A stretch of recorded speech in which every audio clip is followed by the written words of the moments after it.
देखो देखो कौन बोला, शेर मोदी बोला। लाल किले से मोदी की तेवरदार ललकार। मैं फिर लौट कर आऊंगा, तैयार रहना। 2014, 2019 के बाद 2024 की बारी।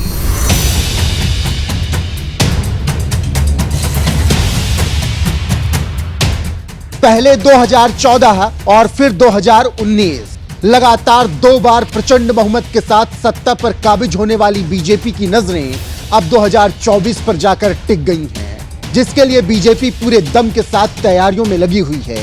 इसीलिए अभी हाल ही में बीजेपी ने अपने साथियों के साथ मीटिंग की, जिसमें सांसदों को पीएम मोदी ने जीत का गुरु मंत्र दिया। इसके अलावा कई पुराने साथियों को एनडीए में वापस भी बुलाया गया। यानी बीजेपी कोई भी गलती 2024 में नहीं करना चाहती और एक बार फिर से पीएम मोदी के चेहरे पर चुनाव जीतकर इतिहास रचने की तैयारी में है।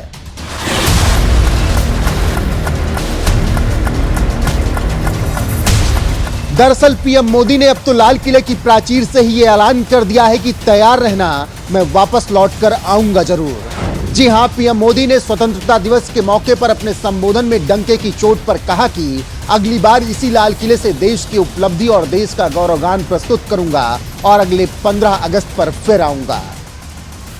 और जब मैं कहता हूं ना कि जिसका शिलान्यास हमारी सरकार करती है, उसका उद्घाटन भी हमारे कालखंड में करते हैं।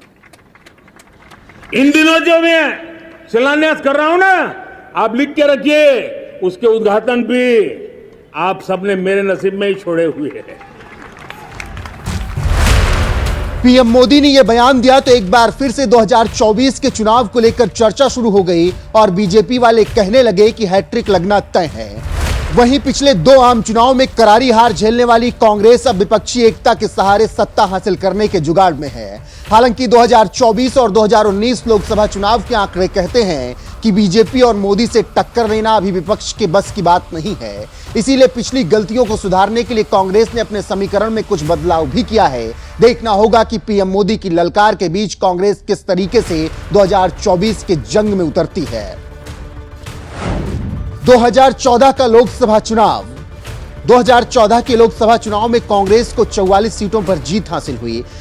बीजेपी और कांग्रेस के बीच कुल 189 सीटों पर सीधी लड़ाई देखने को मिली थी, जहां बीजेपी 166 सीटें जीतने में कामयाब रही थी।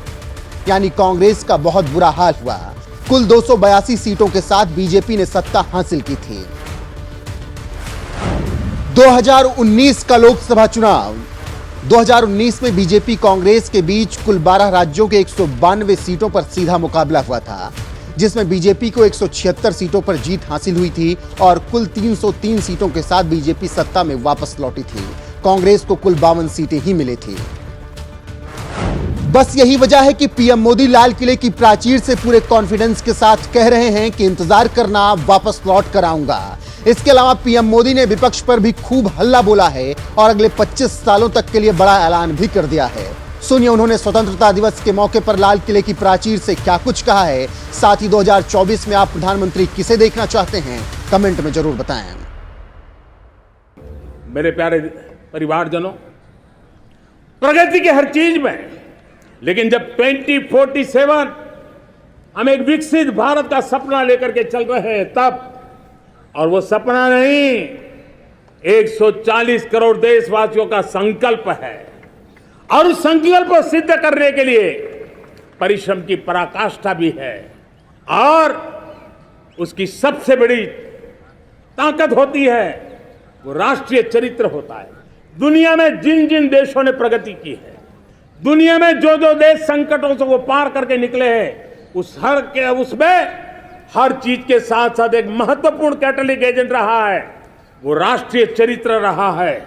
और हमें राष्ट्रीय चरित्र के लिए और बल देते हुए हमें आगे बढ़ना होगा। हमारा देश, हमारा राष्ट्रीय चरित्र ओजस्वी हो, तेजस्वी हो, पुरुषार्थी हो, पराक्रमी हो, प्रखर हो, ये हम सबका सामूहिक दायित्व है। और आने वाले 25 साल हम एक ही मंत्र को लेकर चले ये हमारे राष्ट्रीय चरित्र के सिरमौर होना चाहिए। एकता का संदेश, भारत की एकता को जीना, भारत की एकता को आंच आए, न ऐसी मेरी भाषा होगी, न ऐसा मेरा कोई कदम होगा। हर पल देश को जोड़ने का प्रयास मेरी तरफ से भी होता रहेगा।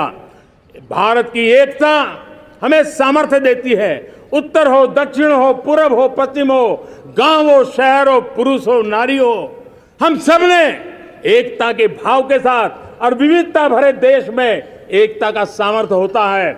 और दूसरी महत्व की बात मैं देख रहा हूं, अगर 2047 में हमें हमारे देश को विकसित भारत के रूप में देखना है तो हमें श्रेष्ठ भारत के मंत्र को जीना होगा, हमें चरितार्थ करना होगा।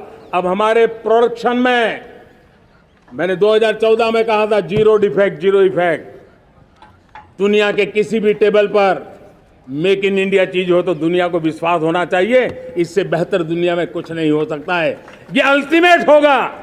हमारी हर चीज, हमारी सर्विसेज होगी तो श्रेष्ठ होगी, हमारे शब्द की ताकत होगी तो श्रेष्ठ होगी, हमारी संस्थाएं होगी तो श्रेष्ठ होगी, हमारी निर्णय प्रक्रियाएं होगी तो श्रेष्ठ होगी। ये श्रेष्ठता का भाव लेकर के हमें चलना होगा। और जब मैं कहता हूं ना कि जिसका शिलान्यास हमारी सरकार करती है उसका उद्घाटन भी हमारे कालखंड में करते हैं। इन दिनों जो मैं शिलान्यास कर रहा हूं ना, आप लिख के रखिए, उसके उद्घाटन भी आप सबने मेरे नसीब में ही छोड़े हुए हैं। हमारी कार्य संस्कृति, बड़ा सोचना, दूर का सोचना, सर्वजन हिताय सर्वजन सुखाय सोचना, यह हमारी कार्यशैली रही है।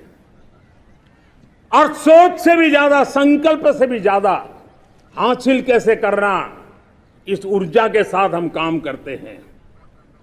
हमने आजादी के काल अमृत महोत्सव में 75,000 अमृत सरोवर बनाने का संकल्प किया था। उस समय हमने हर जिले में 75 अमृत सरोवर बनाना संकल्प किया था। करीब 50-55 हजार अमृत सरोवर की कल्पना की थी, लेकिन आज करीब 75,000 अमृत सरोवर का काम निर्माण हो रहा है। ये अपने आप में बहुत बड़ा काम हो रहा है। जनशक्ति और जल शक्ति की ये ताकत भारत के पर्यावरण की रक्षा में भी काम आने वाली है। 18,000 गांवों तक बिजली पहुंचाना, जनधन बैंक खाते खोलना, बेटियों के लिए शौचालय बनाना, सारे